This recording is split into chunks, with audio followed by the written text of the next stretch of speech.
Should you quit graduate school? If you're thinking about it, stick around and let's chat today on Navigating Academia.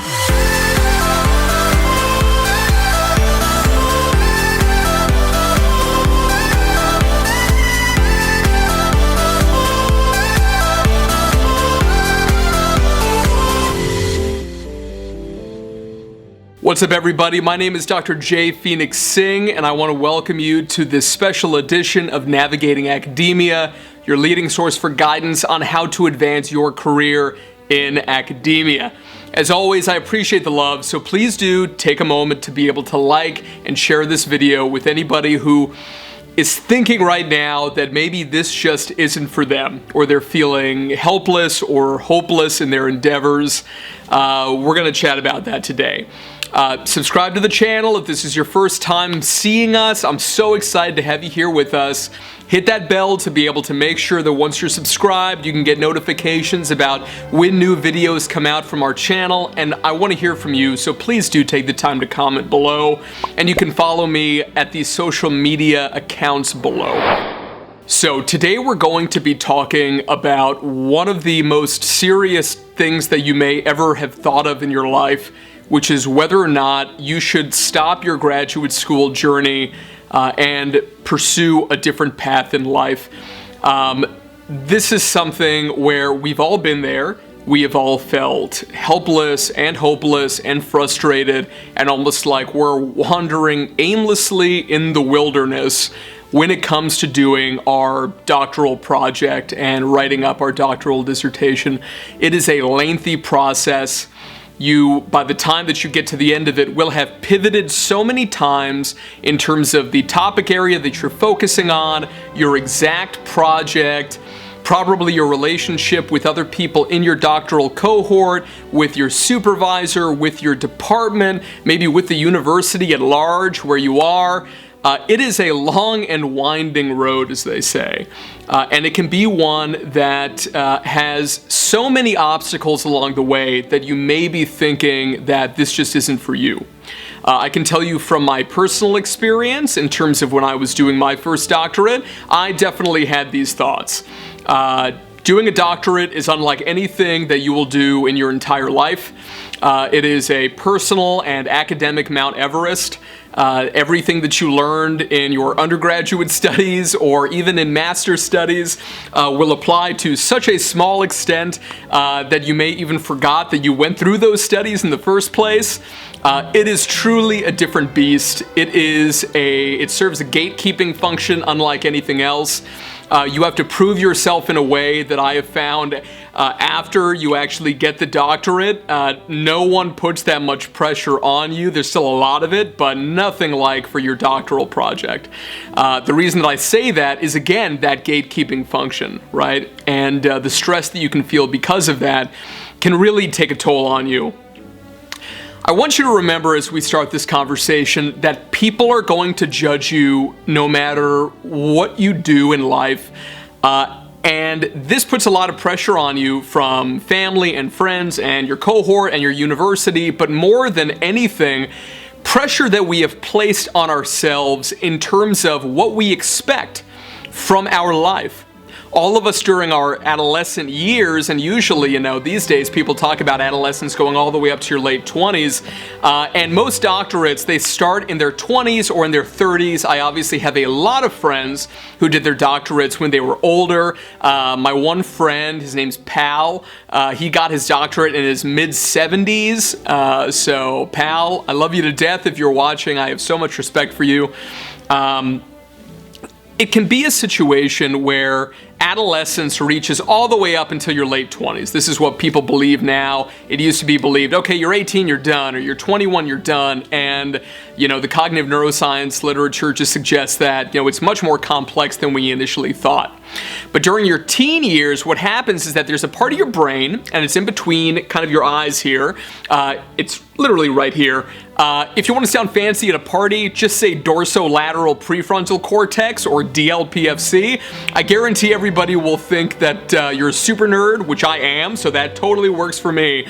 But you can also expect that usually people are just not going to want to talk to you anymore. But this is in jest. But it's something where this part of the brain starts to experience something called myelinization. And myelinization is the process by which, remember from high school biology, a neuron kind of looks like a spider. Well, remember there's a part called the axon. This is kind of the tail. Well, all these fat cells start coming and wrapping themselves around the axon. And what this results in, practically speaking, is certain signals that were always there in your brain all of a sudden become crystal clear. Think about it like going from low resolution to high resolution, or like high def TV all of a sudden just got installed in your house. You know, you always had the coaxial cable ports to be able to make it happen, but all of a sudden now, oh my goodness, you actually have access to these really strong and clear signals. And one of the effects of that during your teen years is something that's referred to as the imaginary audience, meaning that, you know, we have this belief that everybody's looking at us and judging us. So for example, I'm sure you'll remember something in your high school experience. For me, it was the first time my freshman year in high school when I tripped in a hallway and fell down. And to be honest, nobody cared. Nobody talked about or said anything. But I was just incredibly embarrassed at this whole thing. I felt that everybody was looking at me and judging me. We've all been there, right? Same thing with a second thing that happens due to this myelinization, which is referred to as the personal fable. And the personal fable has to do with us believing that we are the protagonist in our own movie, basically. And this is the movie of our life. All of us have the story of our life, and during our teen years, it's as if we have it planned out, right? We know what's going to happen. So for example, I know that, I'm going to get into the university that I want for undergrad. I know that, I'm not going to have children until I'm 25, I know that I'm not going to get into a car accident. That's just not part of my story. And this can be really dangerous because, it disinhibits us to do things that we wouldn't otherwise do. For example, like texting and driving, right? So many of the preponderance of teenage and early 20 driving accidents have something to do with texting, right? It's really dangerous, so please don't text and drive. But what happens is that people, they don't think about that because they say that's not part of my story. Other people text and drive, and when they do that, they're done, right? But not me, because that's not part of my story. Other people have, sex, and they, that's unprotected, and, end up, the woman gets pregnant, but not me. That's not my story. And what happens is that oftentimes this extends to us doing our doctorate and saying, this is a key part of my life. I always planned on this being the story of my life. And all of a sudden, the idea of stopping that story throws us into an internal state of chaos. And oftentimes what can happen is what's called cognitive dissonance, which is us rationalizing our behavior even if it's hurting us. So for example, saying, oh man, like I don't know why I'm doing this doctorate. Why would I be doing this doctorate when I'm in so much pain and I don't like it so much and da-da-da. And the easiest way for us to rationalize is to say, well, this must be incredibly important. This must be the goal of my whole life. It must be the number one thing that will ever happen to me. And so we end up throwing ourselves into it even more deeply. And so, these things are all at play, all of these defense mechanisms, all of, these different biological, neurological changes that are happening to us during adolescence, which again can extend up until our late 20s, where we still have that kind of plasticity in terms of brain development, etc. But all of it, guys, the reason why I mention all of this is just to understand the concept that we put pressure on ourselves. And we do this because this was supposed to be part of, if not the exclamation point of our lives to date. And the idea of stopping can simultaneously be liberating and absolutely terrifying. And this video is not made to be able to tell you to quit graduate school. It's not. The goal is to be able to identify that there are certain classes of issues, and we're going to be discussing 3 of them, that you should take into consideration if you're thinking about, is this really for me or not? So let's jump right in with class number 1, and this is having very significant health issues.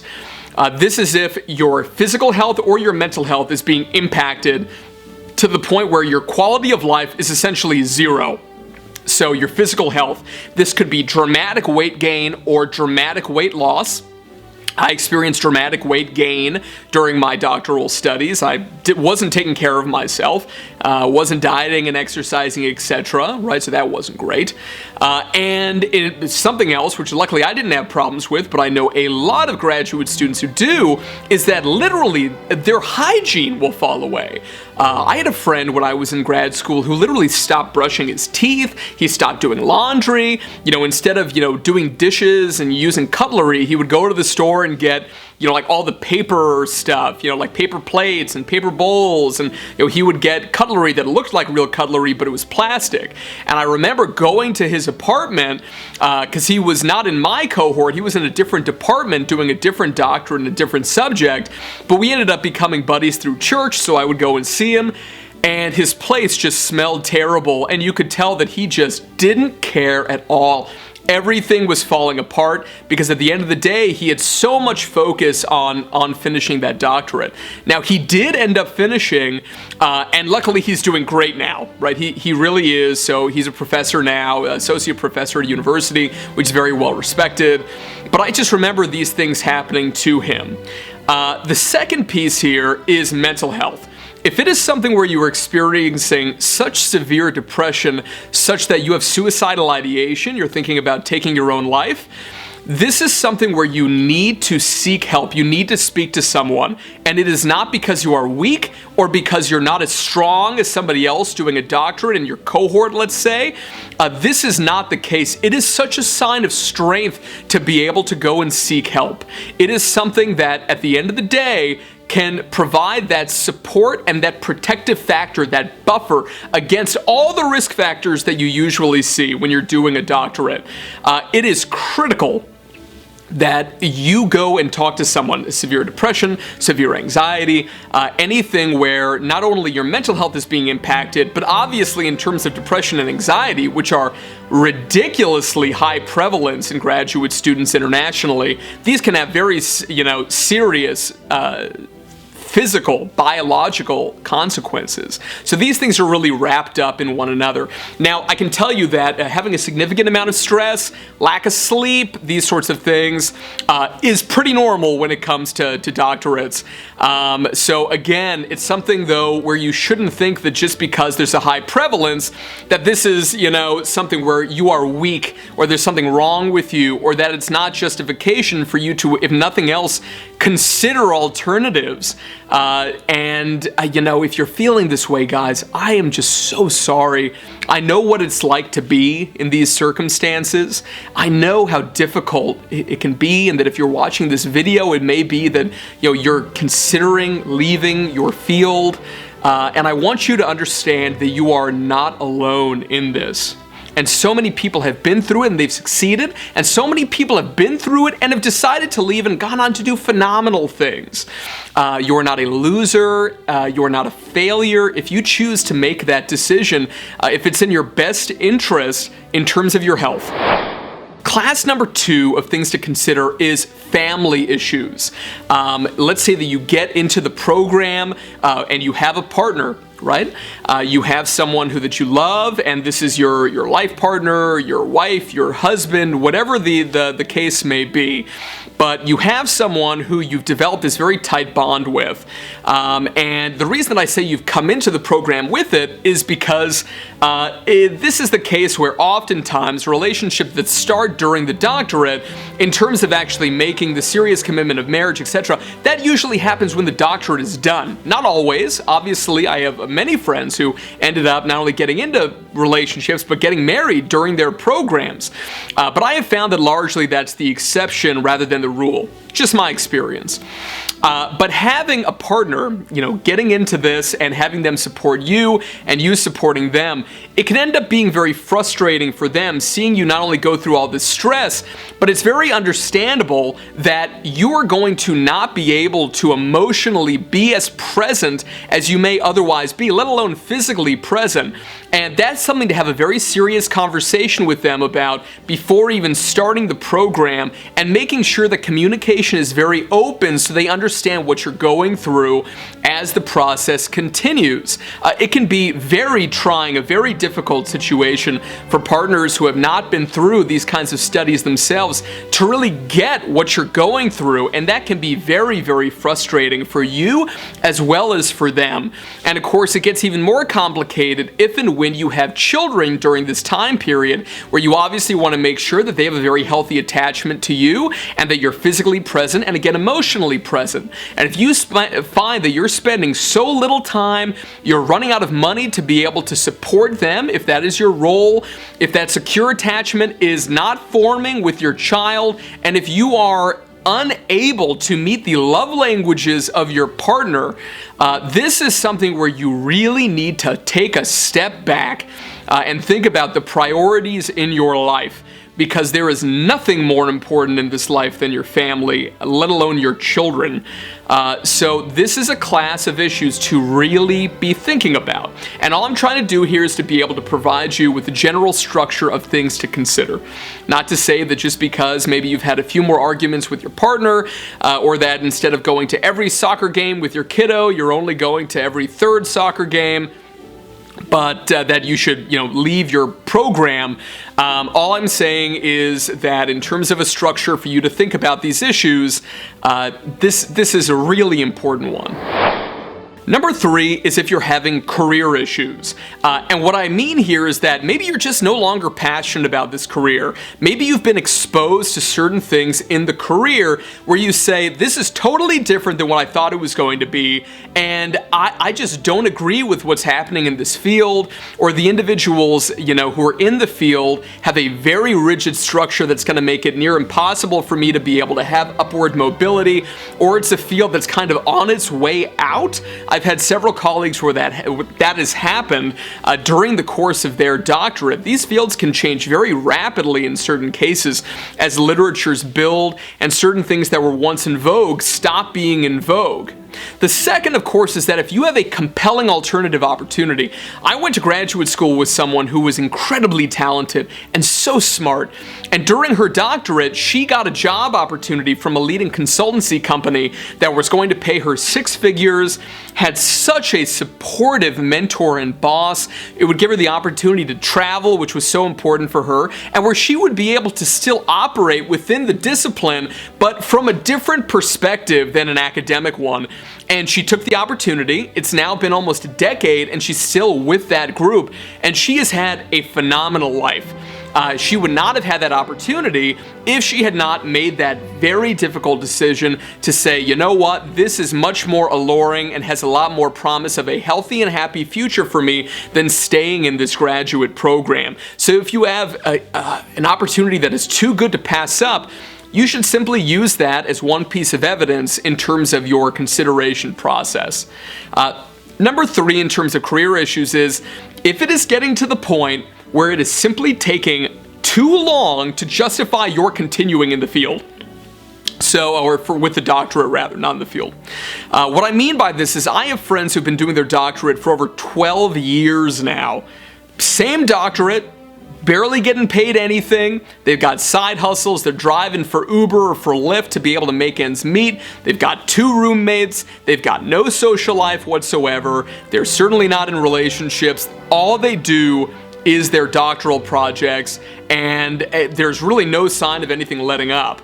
And this can be incredibly frustrating, and it is the case where if you have really never been in the real world as it is, it can get to the point where you just need to kind of cut your losses. And this can be a really difficult thing to think about.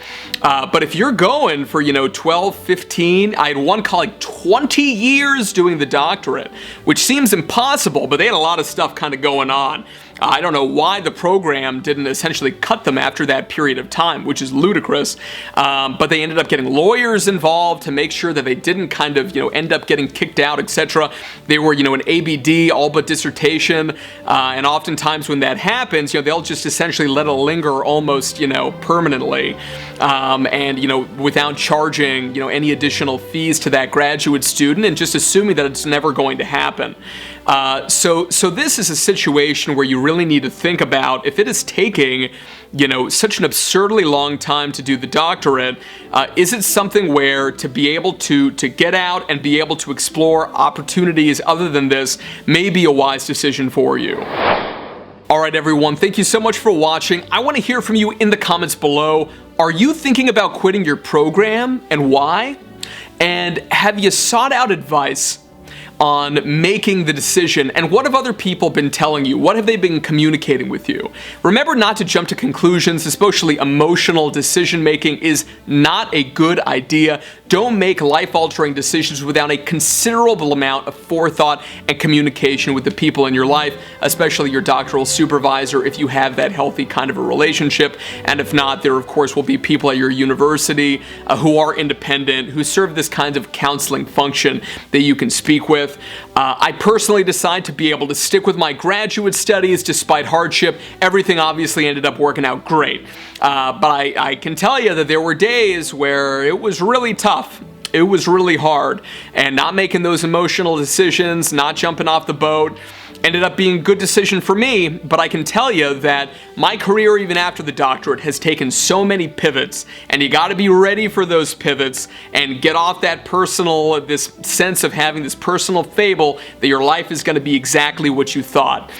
You got to get on that magic carpet of life and just be open and flexible and really have that sense of mindfulness to be able to be present in your life, because you will end up finding it to be so much more rewarding than to be rigid in terms of your thinking. Everyone, I appreciate you. Don't forget to like and share this video with your friends, your colleagues, and your students. Subscribe to our channel and follow us on social media. If you're interested in one-on-one career mentoring, you really need somebody independent to chat with this about and to help you think through these things, or to just talk to in general, please do feel free to set up a 1-hour consultation call with me via the website below. All right, everyone, I'm signing off. Have a great day, and remember to get out there, take chances, and always be your best self. Thank you so much for stopping by, everyone. It's a pleasure to have you here as always. If you enjoyed this video and you'd like to see more in this series on navigating academia, please click on one of these links over here to be able to view more original content. I hope to see you there.